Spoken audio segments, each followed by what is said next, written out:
You guys can hear me, right?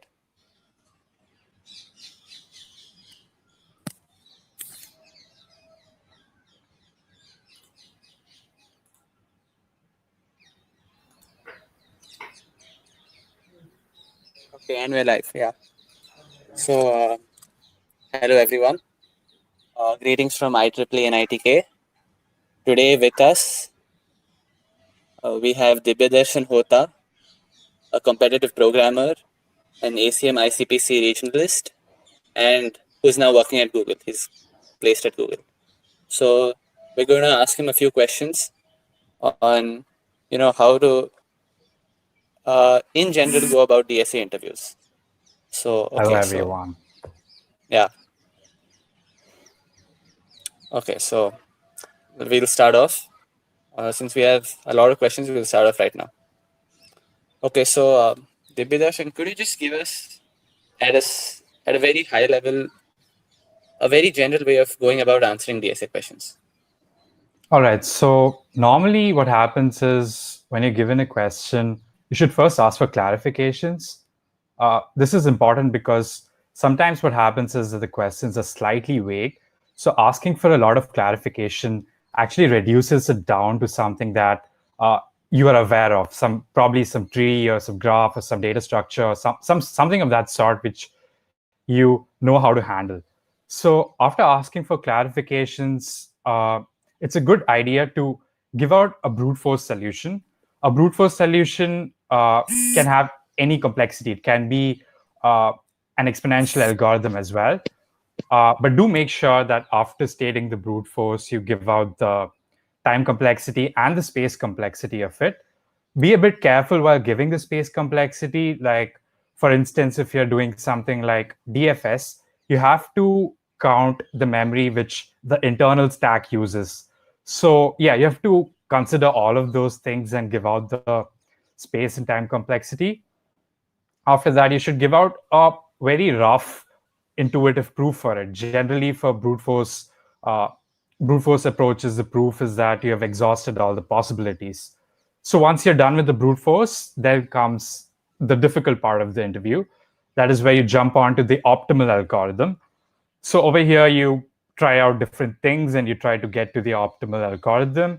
It's a good idea to to consider all the hints which the interviewer gives you, because this can help you converge to the solution faster.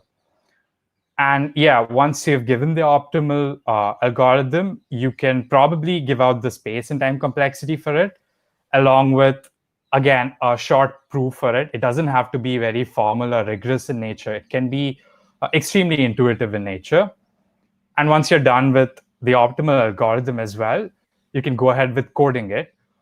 And make sure that while you're coding, you're using proper variable names and you're sticking to good practices. For instance, in C++, it's a bad idea to use something like goto statements because the compiler doesn't know it beforehand. So try avoiding such things. Also, it's a good idea to keep talking while you're coding. Like whatever function you're coding right now, you can just explain what it does. And if you think it's slightly complicated, try putting up a comment, one-line comment, explaining what the function actually does. And try making the code slightly modular as well. Try making functions instead of doing the same thing repeatedly again and again.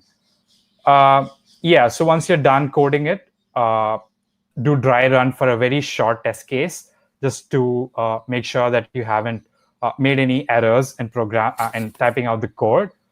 Yeah, so I guess that's pretty much it. And do make sure that you've handled all the corner cases, like the vector might be empty. So for such cases, you might have to return something like 0 or -1 or something of that sort. You can ask the interviewer about these things. And yeah, once you've done all of this, the interviewer will probably ask you another question, and the cycle goes all over again. Okay, so a little bit more about you. How much time did you spend weekly or daily on competitive programming, and on which platforms? All right, so this thing sort of depended. Like I generally practiced a lot more during my odd semesters because ICPC is held towards the end of the odd semester. So during these days, I would sometimes practice like 4 to 5 hours a day, sometimes 1 to 2 hours a day, depending on how much workload I have from college. And once ICPC was over, I didn't really practice, but I would give contests and I would upsolve problems. And the platforms that I generally use are Codeforces, CodeChef, and AdCoder. I occasionally compete on HackerEarth, and HackerRank stopped having contests for a long time, so I don't participate there. So yeah, it sort of depends on what time of the year it is. Okay, so the next question. For normal general interviews, which site would you recommend? Codeforces, LeetCode, InterviewBit? Any recommendations? Or just All right. Geeks for Geeks blogs? So the thing with Codeforces is that it's not really meant for uh, programming interviews. It's more of a competitive programming website, more suited for something like ICPC or IOI or something of that sort. In my opinion, I find LeetCode to be one of the best sources out there. The reason for it is because the problem set is huge. They cover a wide variety of problems, and also it has a section for interview experiences where people give very detailed description of all the interviews they've had. And I personally found it very useful. So I used to put like you can put filters over there. So I used to put like Google India or something, and I used to go through all of those blogs. They have questions from all rounds, and normally the comment section is where people put up their own solutions for the questions. So I found LeetCode to be a really good website. And InterviewBit is also good. In fact, one of the things that I like about InterviewBit is that they have they have the topics and the questions listed under them. On LeetCode, you'll probably have to put up a tag and search for problems. I think InterviewBit is very well structured. But yeah, LeetCode discussions is another thing which I think works in the favor of LeetCode. And Geeks for Geeks blogs, they're good, but I think there's a bit of noise. Like some blogs are not really good and irrelevant. But I have used Geeks for Geeks blog for topics like operating systems, and I did find it useful. And normally, if you Google a LeetCode question, you'll probably find a Geeks for Geeks link for that. But what I would say is don't try to use multiple websites at the same time and get sort of confused. It's better to stick to one. My personal opinion is that InterviewBit and LeetCode are really good websites. Okay, thanks a lot. So now we'll be moving on to tests, internship tests, and also note to the audience, if you have any questions, you can put them up on the chat and we will ask them at the end of the cases. All right, so now coming to the tests, could you just give us an overview? What are the hardness or level of questions in the test, normal internship tests, and also which is the best language to use for competitive programming? All right, so difficulty-wise, I would say majority of the questions that you'd be facing would be an equivalent of LeetCode medium questions. But that being said, I'm not claiming that LeetCode hard questions are not asked. It's just that the probability of a LeetCode hard question being asked is slightly low. Yeah, most of the questions would be LeetCode medium sort of questions. And coming to languages, I personally prefer C++, mostly because C++ is very fast and it's available. It's available on all platforms. Like some of the companies might not support a language like C# or something. So in accordance to that, I would say try sticking to languages which are ubiquitous like Java or Python or C++. But if you're picking a language, be sure that you're very comfortable with it. I would personally recommend C++ because almost everyone uses it. So if you go to the LeetCode discussion, you will see majority of the solutions are in C++. So if you have a lot of things to refer to, it's good, right? And on top of it, yeah, the speed, that's pretty good for C++. So you can pick either of the three, but I would say C++ is the best one to go for. Okay, so now that, in an interview, I'm sure we have many problems, and obviously they'll have partial test cases also. So are partial marks awarded? Like, say, suppose I write the algorithm and only some test cases pass. Do I get partial marks for that? Okay, so this is something that at least during my internship, companies didn't make it clear beforehand. So I don't know it I don't know it as a fact, but I do believe that companies do give some weight to test cases. Like, for example, if you're not able to get, uh, the optimal algorithm, you can code some suboptimal or maybe even the brute force and pass some of the test cases. This is certainly better than leaving the question altogether. So first of all, you should try to obviously focus on the questions that you can solve and which you think are easy. Once you're done with this, go ahead with the ones that you can brute force quickly and do that. If possible, yeah, try asking the people in the company themselves, like, are they considering, partial questions solved as, are they giving any credit for that or not? All right. Okay, so now that the tests are going to be online, can we copy algorithms from the internet and paste? And obviously, how are they going to stop us from copying from each other? Okay, so from what I have seen, the platforms, they normally can monitor whether or not you're changing the tabs. So that's one thing. You can't really change a tab. And some platforms have support for like the people at the company might tell you to switch on the camera or something. It might not. I mean, it depends on the company and what they want to do. But in either case, if you switch tabs, you're in trouble.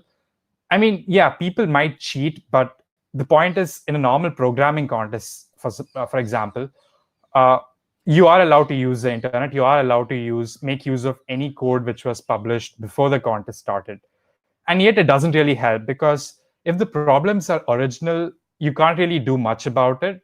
Yeah, of course, there might be a possibility that it's a very standard algorithm and you can copy the template. But again, as I said, you can't really switch tabs, and even copy paste is disabled. So yeah, keeping all these things in mind, I don't think it's going to be helpful even if someone tries to cheat. And so this is regarding the coding test. And in interviews, yeah, obviously a camera will be on. It's almost impossible for you to cheat. And normally they use something like the HackerRank code pair or something, wherein they can see if your cursor is uh, on where your cursor is exactly. So you can't really cheat in that case. But yeah, don't rely on cheating. That's what I would say. Okay, okay. So any other tips for the tests? Uh, yeah, I mean, it's a very generic tip, I guess, but do practice a lot of problems. I've seen it in the past that in one of the companies on campus during my internship, the questions were extremely simple. So the people who got shortlisted were the ones who submitted early. So try working on your speed and accuracy, both of them. Yeah, so I guess that's it. Okay, so thanks a lot for that. So now we'll be moving on to the interviews. And again, note to the audience, if you have any questions, please ask them on the live chat. We'll be asking them at the end of the session. Okay, now coming to the interviews. Yes, for the sake of the audience, can you elaborate on your internship tests and interview experience during your third year? All right. So I had a bit of liberal approach towards applying for companies. I applied for most of the companies except a few. I wouldn't recommend this to anyone. I mean, unless you're not confident of your preparation. Like, if you're extremely confident of your preparation, try not applying to the companies that you don't want to work for the like day one or day two or something.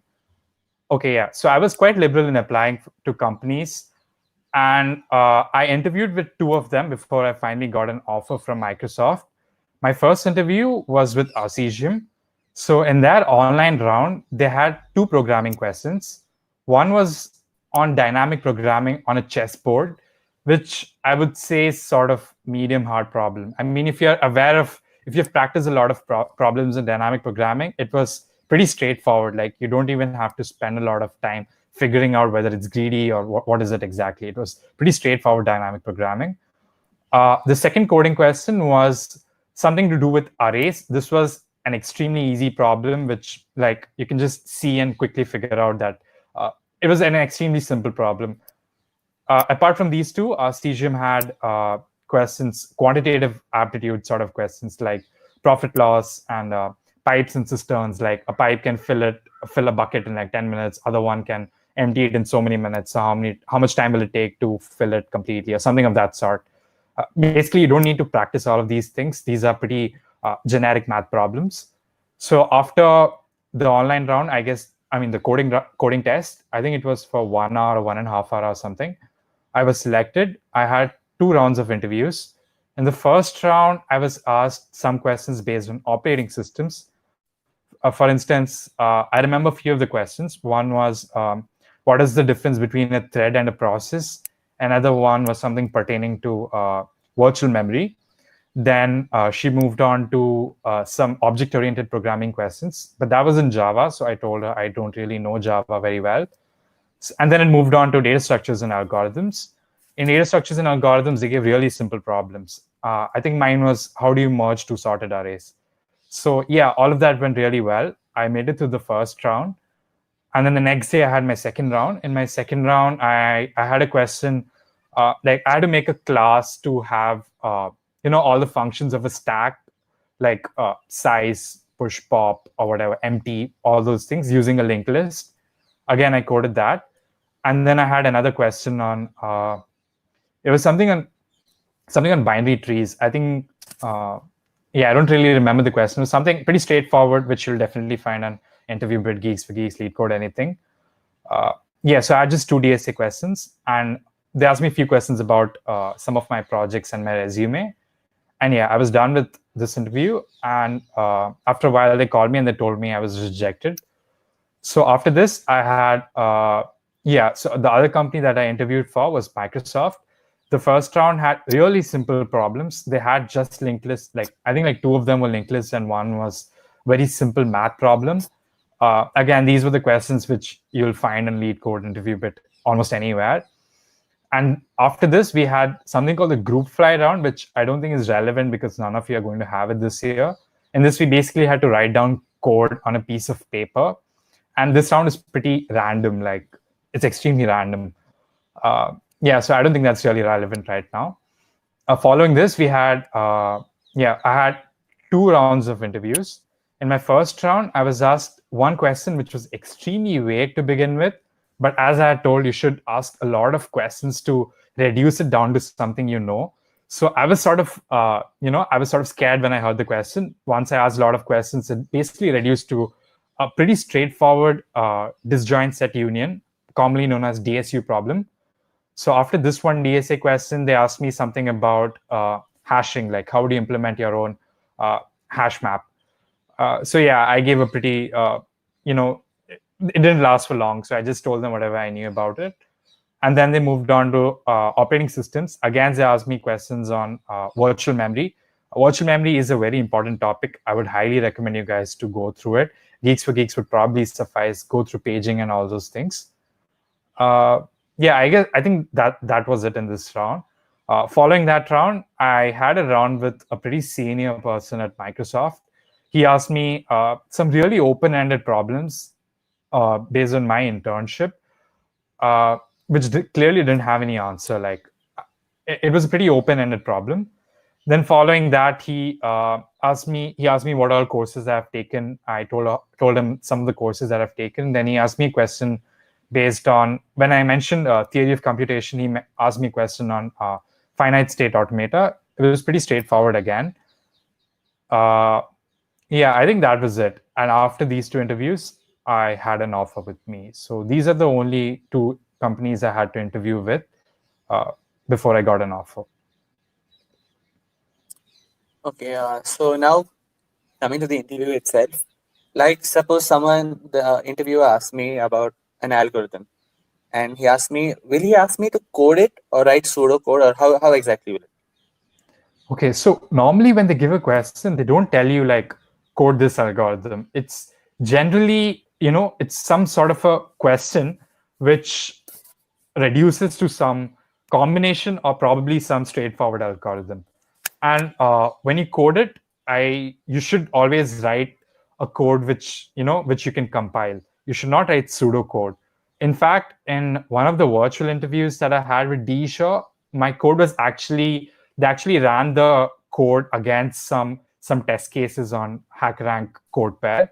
So you don't have to write pseudocode. You have to write a proper functioning code. Okay. So did I answer that, Yes. or did I miss anything? Yeah. That's fine. Okay.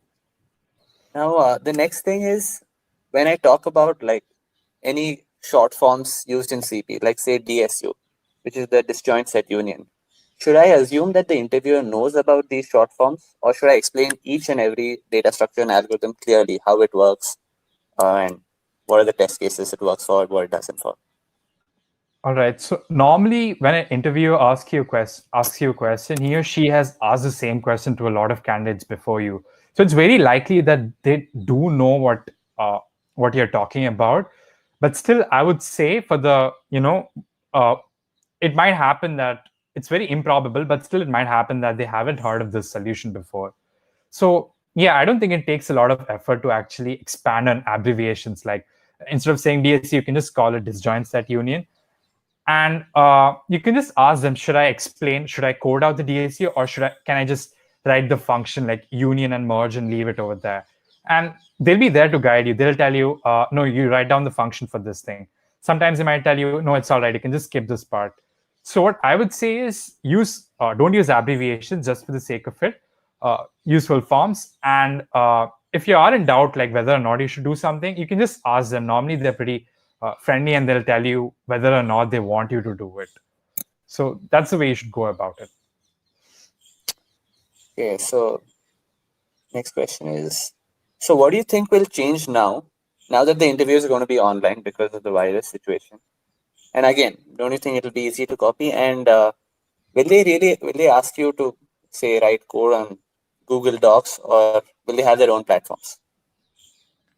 Okay, so that's a lot of questions. So first thing I want to say is it actually depends on the company. Some of the companies make you type it on Google Docs, and that's sort of annoying because it auto capitalizes and there's no autocomplete feature. Some companies might do that. Some companies use some other, use some third party stuff. Like, for example, Microsoft, until last year, they used to use Metal. Before that, they used to use CoCubes. DShaw uses the HackerRank code pairs. So it sort of depends on what company, what the company wants.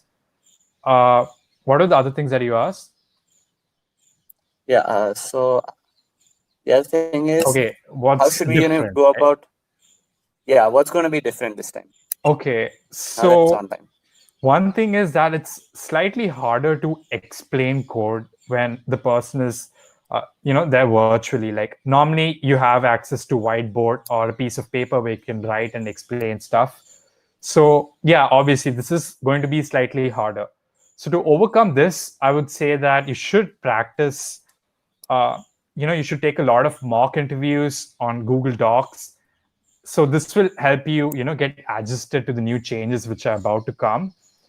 And the other thing is, this is just me speculating it. I don't know it for a fact. I guess the online coding test would be slightly harder. In fact, they would sort of resemble a competitive programming contest, mostly because now, as you said, there is a scope where people might actually cheat. So, yeah, I guess these are the two things which might happen. Regarding cheating, yeah, as I've told before, they have ways that they can actually figure out that you're cheating. During interviews, it's almost impossible to cheat. And during the coding test, you can't really change tabs. They might tell you to switch on your web camera. Uh, and yeah, if you can't really copy paste stuff, they disable it. And the questions are very original, so you can't even cheat. So yeah, these are just my speculations, but I think that's how things will be. Okay, so now that if suppose I submit a solution, what are the parameters that the interviewer judges my final solution based upon? Okay, so that's an actually good question. What are the things which are important? So the very first thing and the most obvious thing is whether or not you got the optimal algorithm or not. The other thing which is very important is the approach. As I had said earlier, first you should give out the brute force, and then you should go for the optimal algorithm. And all this while, you should keep talking, right? You have to explain whatever is going in your head, whatever the train of thoughts that's occurring to you. You have to constantly talk about it. So yeah, the approach that you had to get to the optimal algorithm is just as important as getting the optimal algorithm. So these are by far the two most important things that I can think of. Some of the other things which matter are like, did you handle all the corner cases or not? Or did you miss out on some of the corner cases? Another thing is, did you implement the thing properly or not? And did you miss out on some of the cases? For instance, you're checking the top of the stack, whether or not you're checking the stack is empty or not. So these sort of corner cases in implementation and small intricacies also matter. But yeah, I would say the most important thing is you getting the correct algorithm and you explaining it to the interviewer properly. So yeah, I think these are the two most important things in an interview. Okay.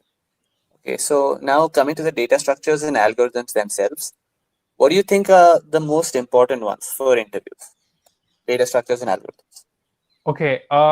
So this is nothing different from, say, what you would see on like the interview bit list. Like when you click on interview bit and you go to like programming, you see all the topics like queues, stacks, binary search, linked list, graphs, graphs trees, disjoint set union, questions on string, two pointers, and all of these things. One of the lists, a very exhaustive, nice list that I used to use was by Web Enthusiast Club and ITK. They have it on their Facebook page. It's called Intern 411 or something. So I used to use this document to make sure that I haven't missed out on anything. That list is extremely good. They have mentioned every small detail, all the small things that you should learn before going for an interview.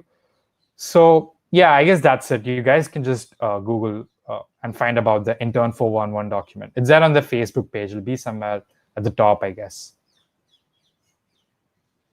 Okay, and what about really hard to implement data structures, like say segment trees, maybe some versions of bit masks? Are they really asked? Okay, so segment trees is generally too hard for being asked for interview questions. But I would still recommend for everyone to learn segment trees, because the bigger your toolbox is, the more the chances are that you'll solve a problem. Like if you've done comparative programming before, you probably know that you can have slightly suboptimal approaches using segment trees or something, and you can squeeze it within the time limit. So this might actually be quite helpful for coding tests. And it's not completely impossible, so someone won't ask you a question on segment trees. But yeah, I would say that it's quite unlikely that someone would ask you questions on segment trees. And bit masks is something which is very useful when you're brute forcing stuff. Over there, it can be extremely useful. So I would recommend people to learn bit masks and segment trees, even though the probability that these will be used is extremely less. So don't really focus a lot on it. Focus on the more general things that you'll find on LeetCode and Interview Bit. And once you're done with these topics, you can move on to these topics. And frankly, there are a lot of tutorials online, and there are a lot of implementations which are extremely short. So yeah, you can leverage these things to actually simplify things. Okay. But now, normally, so suppose, in my experience, yeah. interviews don't have heavy implementation problems. Normally, they don't. They're barely like 20 lines or 30 lines at max. So yeah, the probability is less, but yeah, be prepared for the worst. Like, yeah. Okay. Now say a question is given to me, and should I at once start thinking of the optimal solution, or like probably to impress the interviewer that I could get the optimal solution at the first try, or should I just give the brute force right there and then build on that? Okay, so the aim of the interviewer is actually to show the interviewer that you have the aptitude. So the aim of the interviewer is not just giving out the correct answer and being done with it. In fact, it'll give an impression that you've solved the problem before and you're just reading out the solution out loud, which you have memorized. So it's better to give out the brute force solution and slowly build up on simple observations that you make. Just for example, let's say the question is you're given an array, you have to tell the maximum subarray sum. This is a pretty standard algorithm which you can do it using Cadence. But let's just assume that you don't know this algorithm.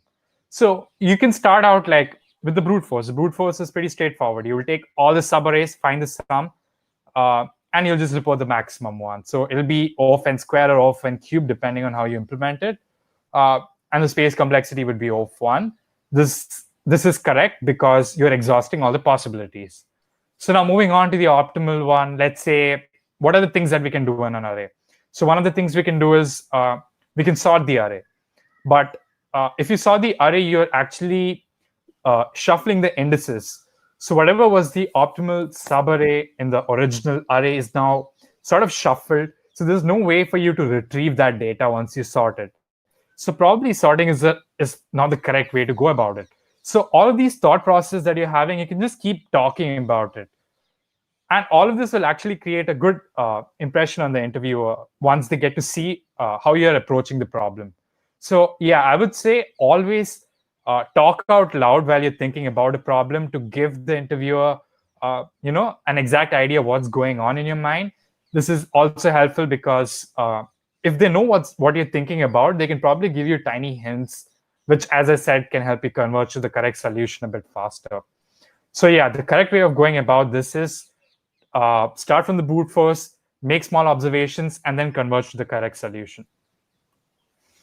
So you're saying even if I know the correct solution, I should still give out the brute force first?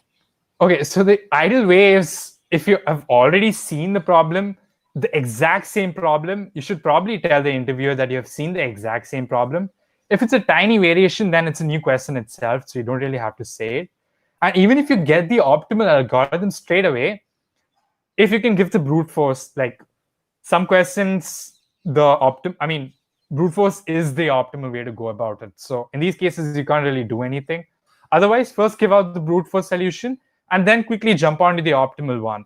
But do give the thought process that how did you even come to this optimal solution? You might have noticed something like, for example, if it's a sorted thing, then binary search might be the correct solution. So you got to the solution extremely fast, but while explaining, you can say that my first observation was that the array is sorted.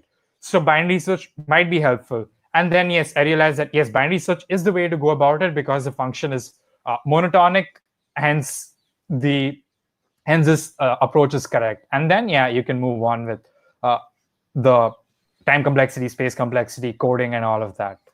So yeah, even if you know the solution, start with the brute force, and then go ahead to the optimal solution if you already know it. But do start from scratch. Like someone who doesn't really know the question should be able to understand what you're saying. Okay, so now let's talk about the other side. So if a question comes to me and I'm completely blank, I really don't know how to do it. Should I just give up, or when should I give up? That's the question. Okay, so in normal cases, brute force is pretty straightforward to come up with. You can even write like some exponential recursive solution. Once you've given the brute force, you try to leverage some of the information that the interviewer has given. Like, for example, if let's say it's a graph question, what are the things that you can do? You can do DFS, you can do BFS, you can think of shortest path, all pair shortest path, and single pair shortest path. You can think of spanning trees. And actually, this is more or less the scope for interviews. I doubt you will be having some flows questions. It's impossible that you'll be having some much harder algorithm on a graph question. So you sort of know, like if it's an array question, what are the things that you can do? One is you can sort. Another is you can have like prefix sum.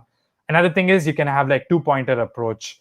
Some of the other things is you can pre-process it somehow.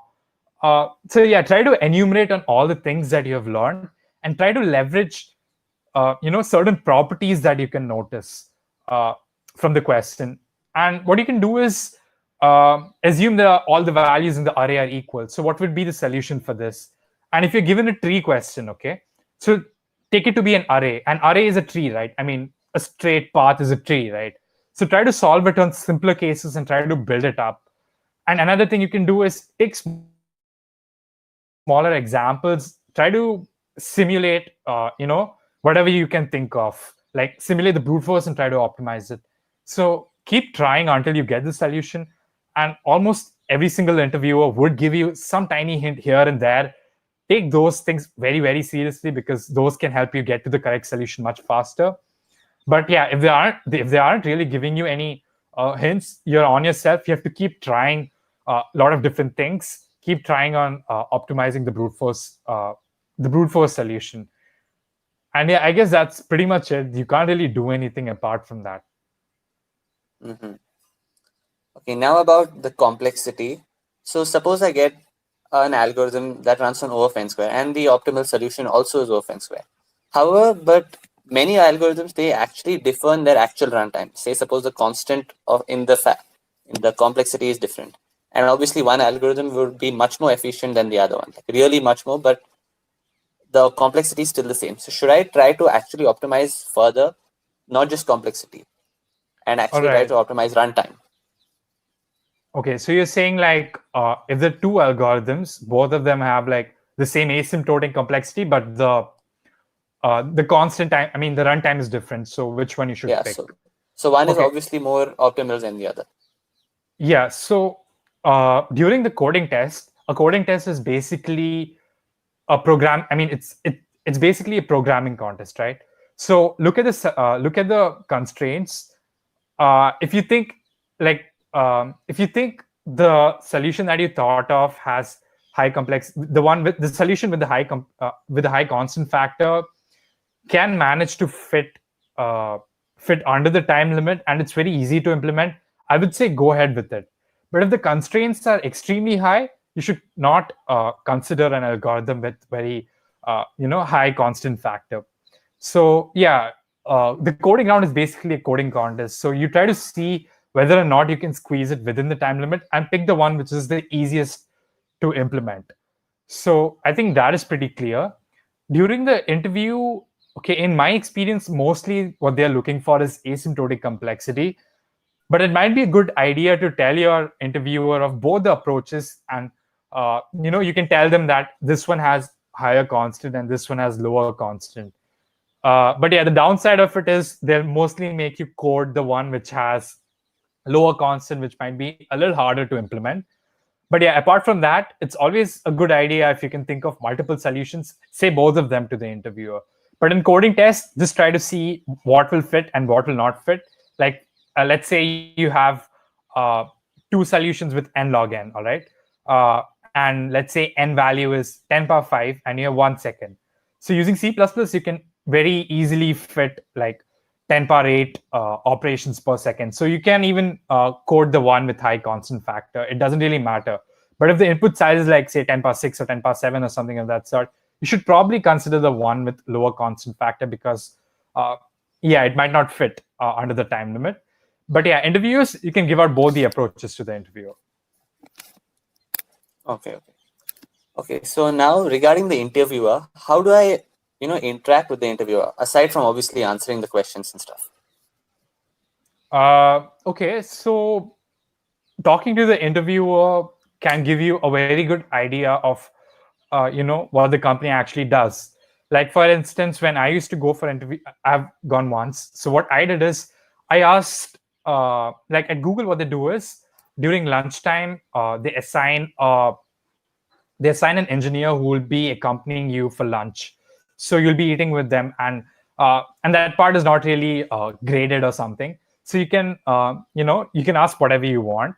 So it's a good idea to ask questions which actually matter. Like you can ask what are the teams, like what are the projects that this company. I mean, what are the products this company has? What project do you work in? What tech stack do you work in? Is the food free? What does the software development lifecycle looks like? I mean, anything that you deem relevant, you can ask them there. Another good question can be like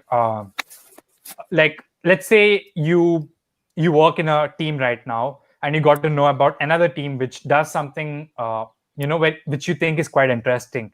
So can you really switch teams? Like, is there flexibility in that company? Some companies actually have interviews, like if you want to switch the team within the company itself.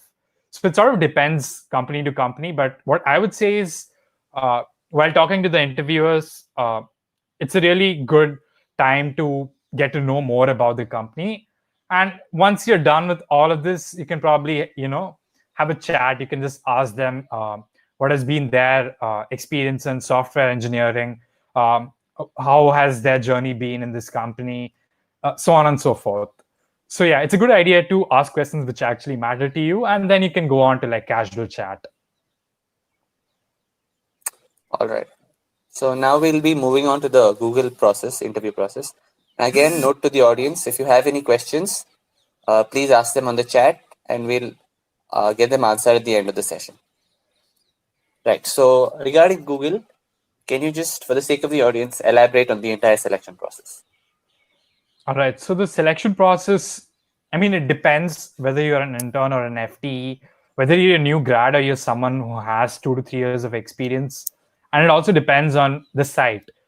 So what I had done was, I'm a new grad. I don't have any work experience. I applied off campus to Google India. So the normal procedure for this is you apply on the portal.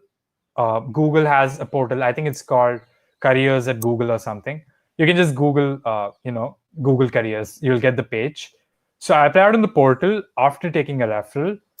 So referral is something which is sort of a recommendation from someone who works in the company.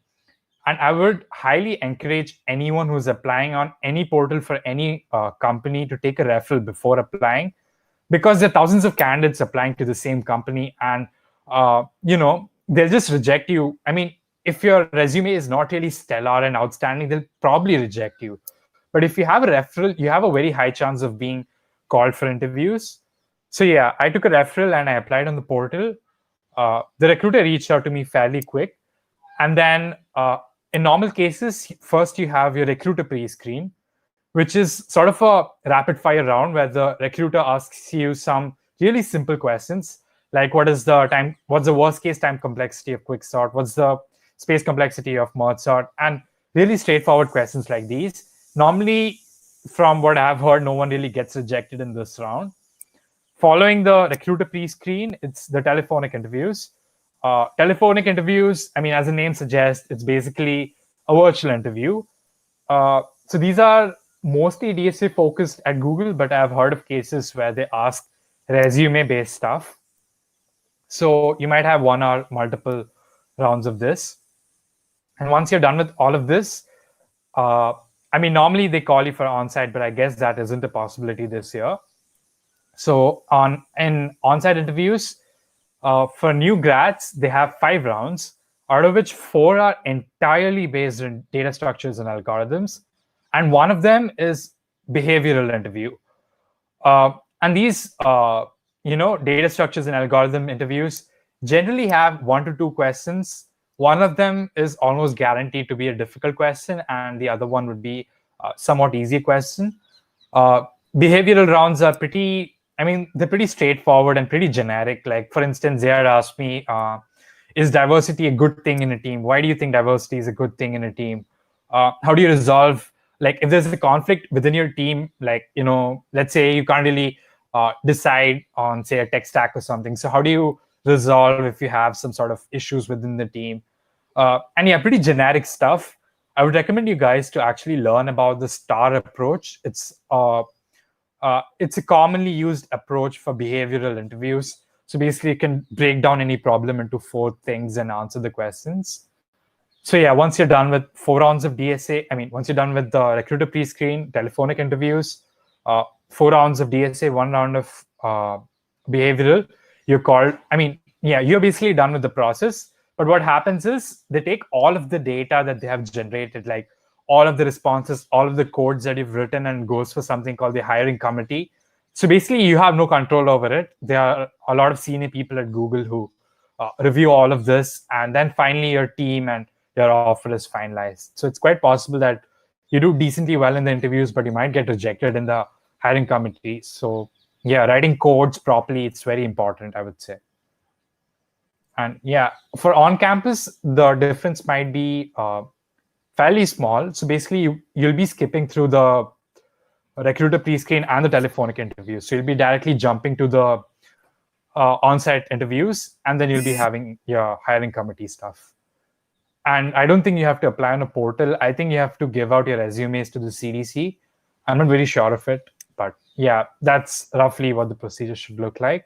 I'm not sure of what's the procedure for interns. I'm not sure what happens in other Google offices. And if you're a person with a few years of experience, you probably will have some questions on system design and stuff. I'm not really sure of that either. All right. So now coming to the questions itself, are the questions asked in Google, significantly harder than the ones other companies asked, or how is it? And also, Okay. could you give an example of one such question that you were asked? Okay, so the questions asked at Google are of comparable difficulty, like to what other companies ask. But one thing that I had noticed is that the questions are not commonplace. Like the people that I have talked to, who have interviewed at other top tech companies, most of these questions are something that you can just Google and get the solution right away. Like they're pretty standard and commonplace questions. But in my experience, like after my Google interviews got over, I Googled the questions and I didn't really find any of the questions online except for one. I mean, they might be there online, but they're slightly modified. And they're almost certainly not commonplace questions because I've practiced a ton of questions and yeah, they were not something that I've seen before. So in that sense, they're not commonplace, but the difficulty is comparable to what you would see in other companies. It is by no means extremely difficult. It is exactly the same as other companies. People who probably memorize a lot of solutions might actually struggle with these since these are not uh, standard problems. But difficulty wise, they are more or less similar to what other companies have. So I would say majority of the questions are like lead code medium, and a couple of them might be lead code hard. But the thing is, you won't find them on lead code directly. Few questions might be an exception, but I'm pretty sure most of them won't be there on lead code. I mean, there might be variants of it, but at least not the direct question. Regarding the question that was asked to me, so it's like sort of a violation of my NDA if I tell the exact questions, but I guess it's fine to give like a brief idea of what I was asked.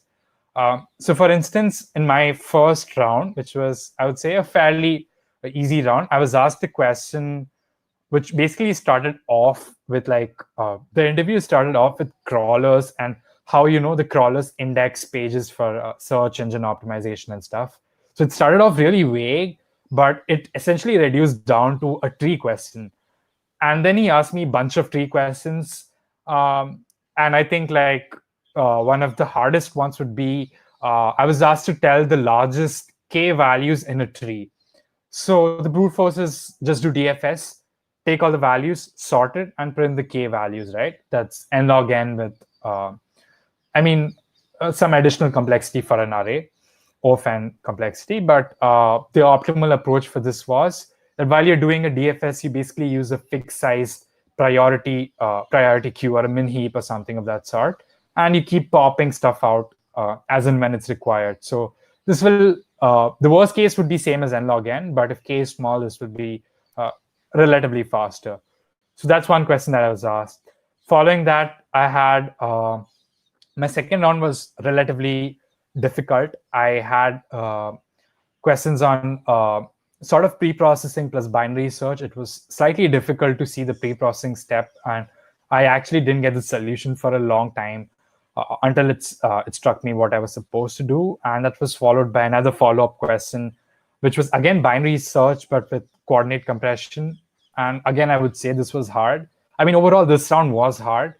And the following interviews were sort of straightforward. I had variation of topological sort. One question was that. Another question, I didn't get the expected solution. I used the segment tree combined with binary search to solve it, but that wasn't required. Like there was an easier solution with the same time complexity, but I wasn't able to get it. So this was the point that I was trying to drive earlier. If your toolbox is bigger, like if you have more tools, if you know more data structures, you can actually solve questions in slightly complicated, like an overkill way, but it would accomplish the task. Like it would be optimal, or maybe even suboptimal in some cases. So yeah, I guess the next question was again something on based on binary search. I think this was a pretty easy question. I had to do prefix with binary search. So overall, I would say like 2 of the rounds were easy, 2 of the rounds were somewhat difficult. And behavioral round, as I mentioned before, I was asked pretty straightforward questions like why is diversity important? How would you resolve issues? Yeah, so you can just behavioral round. You can just see what are the questions commonly asked. It's nothing different from that. So I guess that gives you a good idea of uh, what the Google interview looks like. Okay, so now coming to your Kickstart rank. So Google has this, this contest called Kickstart where is basically for interviews and for getting people into Google. So how important is your Kickstart rank, and could you share what an important rank is, what a good rank is, and what a maybe not so good rank is? All right, so Kickstart isn't the only way to get into Google. That's obvious. There are people who have never even done competitive programming and still get offers from Google. But for those of you who do competitive programming, Kickstart might actually be a good place because people actually get as I said, the normal procedure is you have to apply on the portal. So what happens is sometimes if you have a good rank on Kickstart, the recruiter might contact you directly. Like you don't have to go on, asking someone for a referral, applying on the portal, uploading a resume and those things. The recruiter will contact you, and the process just kickstarts from there itself. And even if you don't have a rank good enough to get a call, it's still very helpful. Like in my case, my ranks were not good enough for me to secure a call, but I didn't have to go through the recruiter pre-screen and the telephonic interview thanks to my Kickstart ranks. So yeah, I would recommend for those of you who do competitive programming, do give Kickstarts and give it your best shot. And regarding what rank is good, it's sort of a mystery. No one really knows. Like people with worse ranks sometimes get calls, where people with better ranks don't get calls. It's sort of a mysterious thing, which even Google doesn't really clarify beforehand. It's nothing like if you make it in the top 100, you'll be getting a call. There's no such guarantee. And yeah, even the competition is constantly increasing. Like if you see 2 years back, I'm pretty sure the number of participants is close to half of what it would be right now. So yeah, ranks is obviously not a good metric. But yeah, I would try to say, I mean, there's nothing that you can do. All you can do is strive to solve all the questions as fast as possible. That's the only thing which is there under your control. And yeah, if you manage to solve all the questions, that's a good sign. So do mention it in your resume. And the recruiter might skip some rounds for you and directly call you on site. So it's sort of a mysterious thing. No one really knows what's a good rank. But yeah, I would highly recommend everyone to give their best shot on Kickstarts and not really miss out on the contests. And even some of the Kickstart rounds have slightly inconvenient timings. Like I remember one of the Kickstart that I gave was at it started at 2 a.m. or something of that sort. If possible, I would say try to give those rounds as well. So yeah, that's about it. But do remember that Kickstart is not the only way. The people who have never done competitive programming and still got in. But Kickstart is certainly something which might be helpful for you. All right.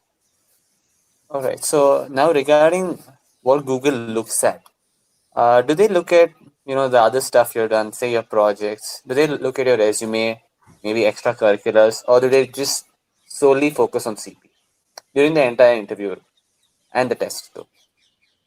All right. So Google does not focus on CP. It's all right if you are not a competitive programmer, if you've never done competitive programming. But yeah, I would say certainly doing competitive programming helps you a lot because you're familiar with dynamic programming, graphs, and all of these things. They generally lie in the difficult spectrum of interviews. So in that sense, it's pretty helpful. But Google does not look for competitive programmers. Like they don't specifically hire competitive programmers. What they look for is, well, they look for like what any other company would look for. They look for people who have good internships. They look for people who have participated in hackathons and won hackathons. They look for people who have participated and got really good ranks and a lot of contests like Google Code Jam or like Facebook Hacker Cup or something of that sort. Basically, anything that would help you stand out. Google looks for those things while looking at your resume. But as I had said, if you're a new grad applying to Google India, all of your on-site interview rounds will focus only on data structures and algorithms. Your telephonic interview and stuff might have questions on resume. Yeah, so I would say it's important to have a good resume. Otherwise, you'll never even get a call if your resume is bad. Uh, but yeah, all of the on-site rounds more or less focus on data structures and algorithms, at least for new grads. If you're someone with experience, you'll most likely have system design questions like how do you design Instagram, how would you design Twitter, or something of that sort. I mean, in your case, were you asked anything on your resume? No, I applied on the portal and my telephonic interview was skipped, as I mentioned. So I directly went for the on-sites and I had only questions based on DSA and one behavioral round. All right, all right. All But right, if so you're now having we'll be interviews, if you're yeah. having telephonic interviews, there is a probability that they'll ask questions based on your resume. All right, all right. So now we'll be moving on to the audience round, and yeah, you can still ask regarding the audience. You can still ask questions on the live chat, and we'll be asking them. All right, so let's get started.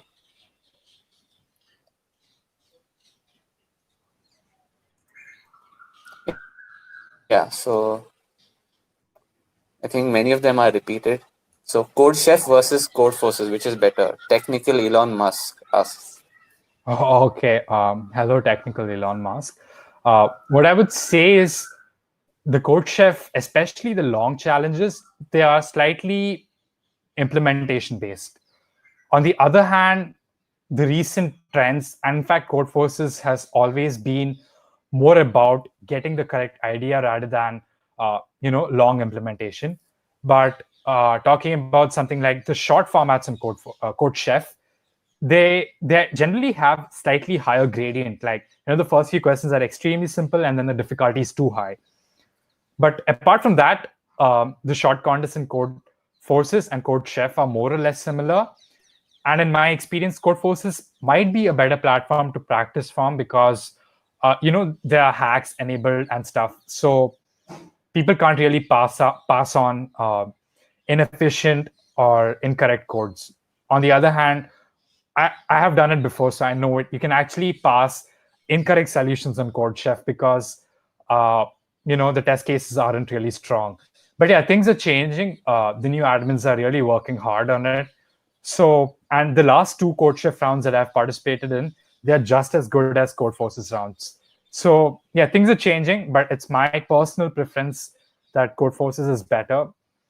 But yeah, both of them are good enough. I would say try to participate in uh, every programming contest that you can on both of these platforms. Try avoiding the college contests which are not rated because in my experience they normally have terrible questions. They're just stolen questions, and sometimes even the test cases don't really make any sense.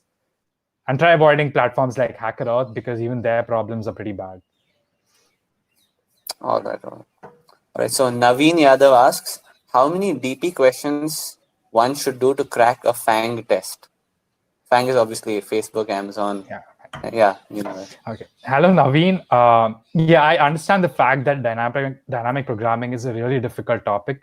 Even I used to struggle a lot with dynamic programming initially. So I can't really parameterize the number of questions that you have to do.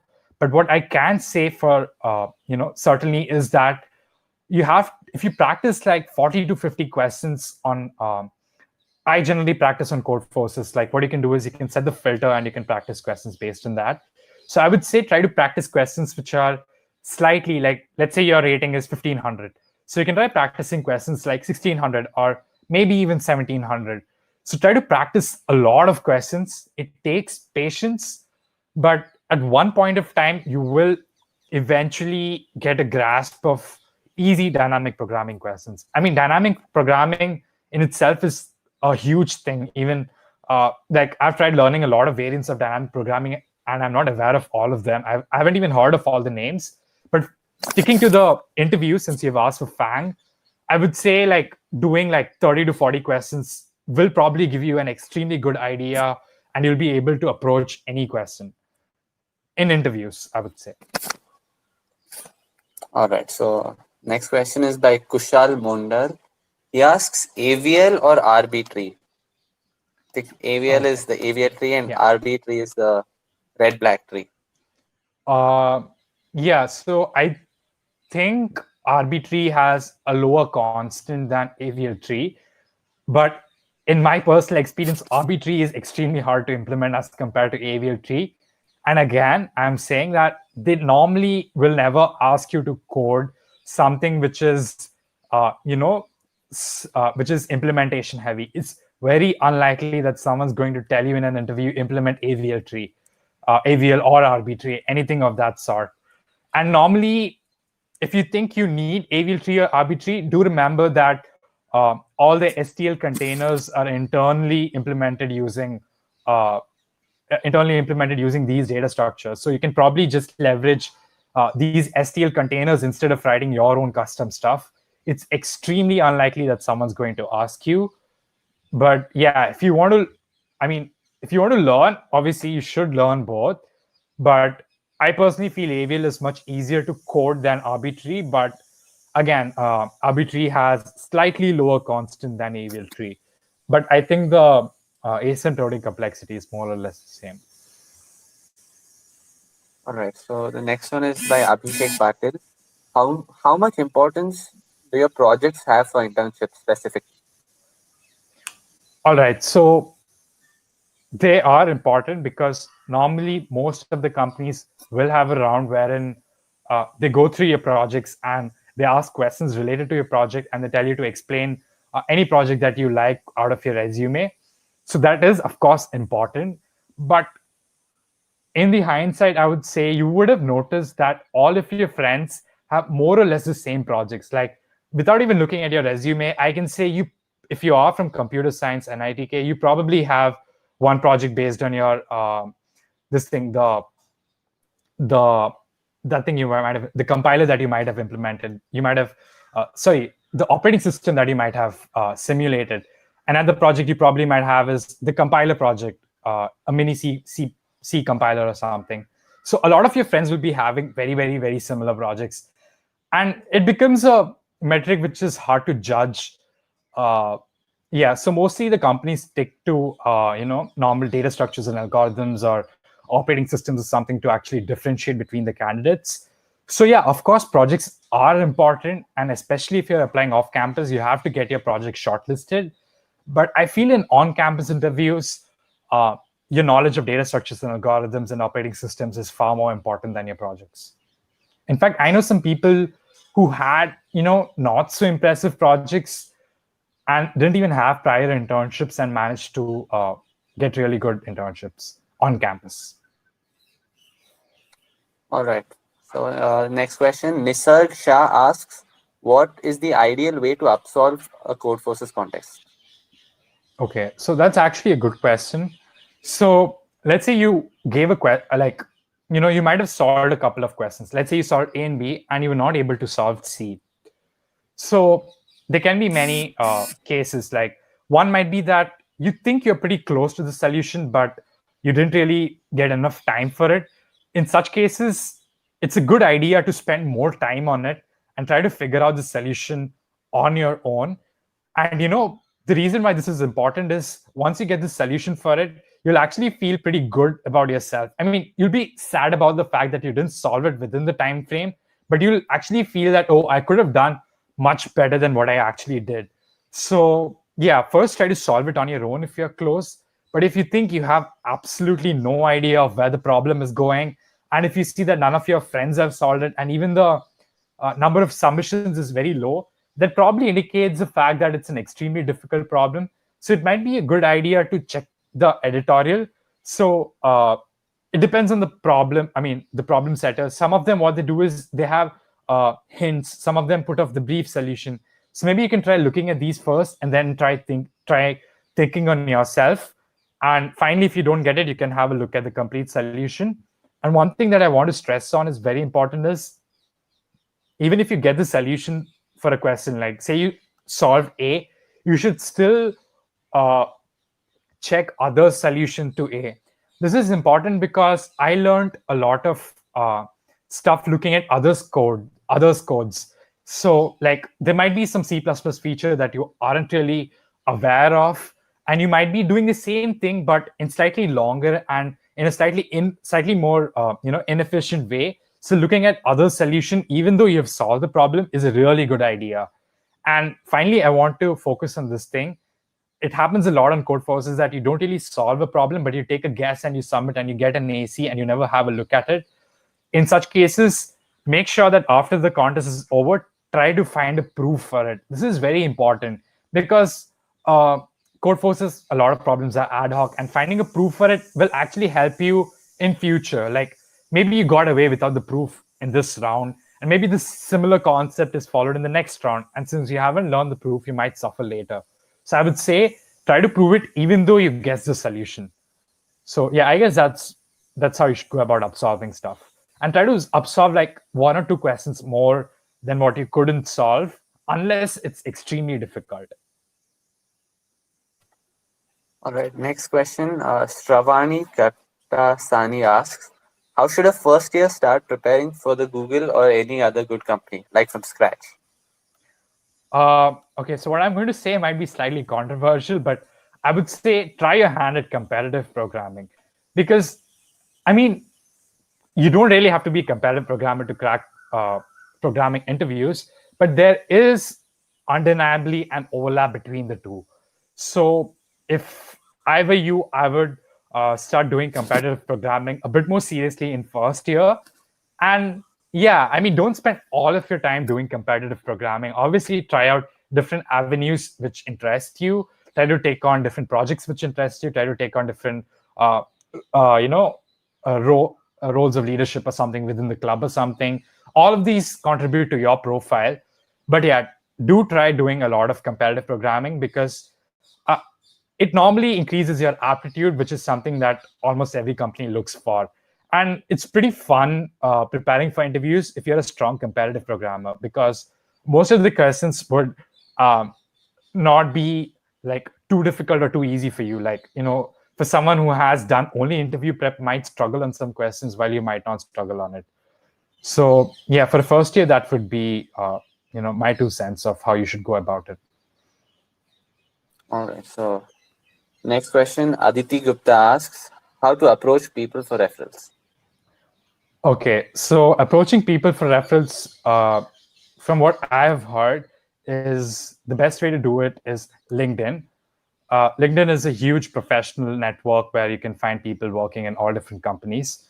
And let's say you're from NITK, it's more probable that an NITK alum would refer you as compared to some random person who works in a company.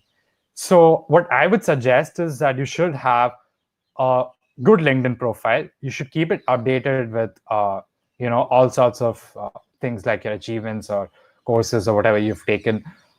So yeah, keep the LinkedIn profile updated, and then you can approach the person that you want to ask for referral. So basically what you can do is, if you click on, let's say the company is XYZ. So if you go to XYZ, there'll be a part where you can see that 30 NITK alums work over here. So you can just see the list and send it to one of them. You can Google how to approach people on LinkedIn. That'll be very helpful. It'll give you a good idea of how you should approach people. And once you approach the person, again, you can Google how to ask a person for a referral. So basically highlight on your strengths, send them your resume, and tell them that you're interested in working about the company. So that's pretty much it. Some of them might not give you referrals. Some of them might. It's sometimes a game of chance. So I would say don't be disheartened. Try asking a lot of people for this favor. All right. So next question, Chaitanya Sham asks, do companies look at ICPC rank? I mean, it's a huge booster for your profile because ICPC is like the Olympics for programming, and almost everyone has heard of it. So if you have, let's say, like a good rank in ICPC regionals, or maybe you even made it to world finals or something of that sort, that's a huge boost for your resume. That'll be like a spotlight for the recruiter who's looking at it. And besides that, to make it through ICPC, you need a lot of aptitude. So obviously, it's going to help you in cracking interviews in general. Mm-hmm. All right. Vignesh Srinivasan asks, when you practice solving questions online, when should you start looking at hints on the discussion forum? Oh, yeah, that's actually a pretty good question. So Okay, this is slightly unrelated advice that I want to give to you guys. I used to struggle a lot because I had a habit of keeping quiet and thinking about a question while I'm trying. What I would say is when you see a question, try talking, like think of it's an actual interview and keep talking, like say the brute force first and then try to move on to the optimal solution. And yeah, as Vignesh asked, if you're stuck and you don't really know where to go, how much time you should try it for, uh, again, as most things, it sort of depends. If you think you're really close, maybe you should try it a bit longer. And once you think that you've actually tried out a lot of different things and you're getting nowhere, maybe that's a good time to look at the solution.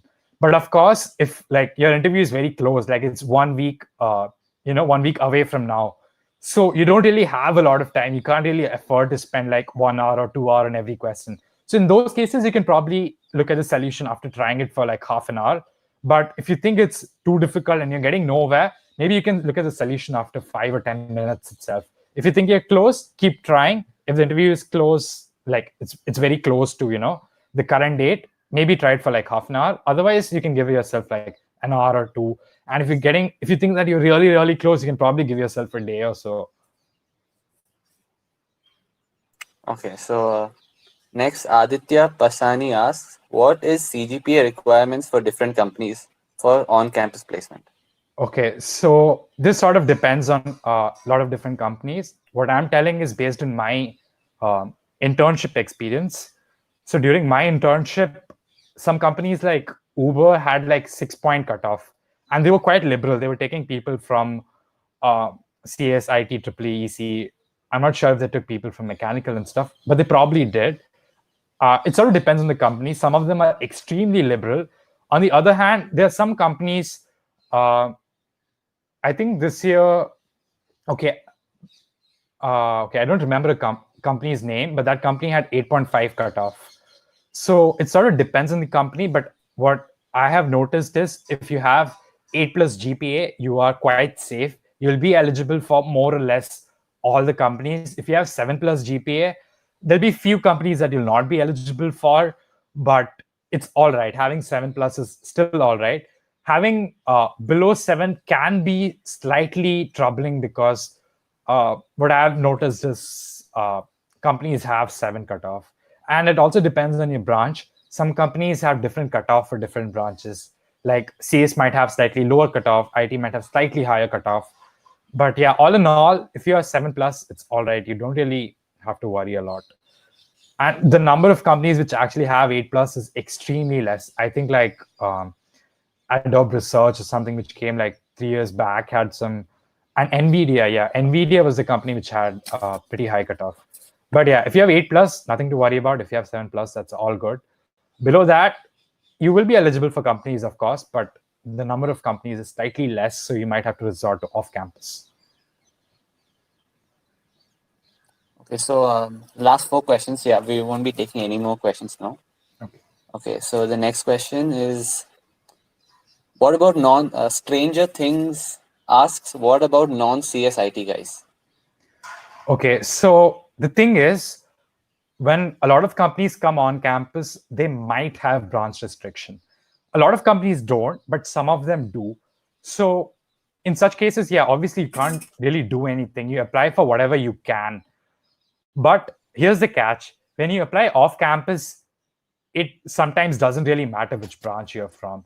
I mean, of course, even off campus, some of the companies do have restrictions, but it's all right. What I'm saying is a lot of top tech companies don't worry about your branch. If you have the good skills, you can always go off campus, applying off campus. Take a referral, apply off campus. If you have prepared stuff really well, it's almost undeniable that you will get a good offer. So don't really get disheartened if some of the companies on campus are putting restrictions. Remember that off campus is always an alternative. I won't sugarcoat it. Off campus might be slightly more daunting because CDC is not bringing in the companies and simplifying everything for you. But with enough of hard work, it's definitely possible for you to get a tech job. In fact, I've read somewhere that Google is becoming very liberal. They don't even need a degree for getting a software engineering role. So yeah, I guess a lot of companies are bound to follow the trend in the future. The tech companies are pretty inclusive in nature. So yeah, I guess it's all right. Okay, so the next question is by Naveen Yadav. Is solving most frequent FANG questions, especially DP based, lead code, is a good idea or not? Yeah, of course, it's a good idea because a lot of times what happens is they ask you repeated questions. So yeah, there's no doubt about it. It's a good idea. I would say that's great. Okay, and the last question. How can a student start preparing for ICPC? When should one start preparing ID, and is there any preparation strategy that you can share? I'm sorry, your voice is not very clear. Can you repeat it? Okay, wait, Hello. let me just repeat. Yeah, hello. You can hear me, right? Yeah. Yeah, a bit. Can you repeat the question?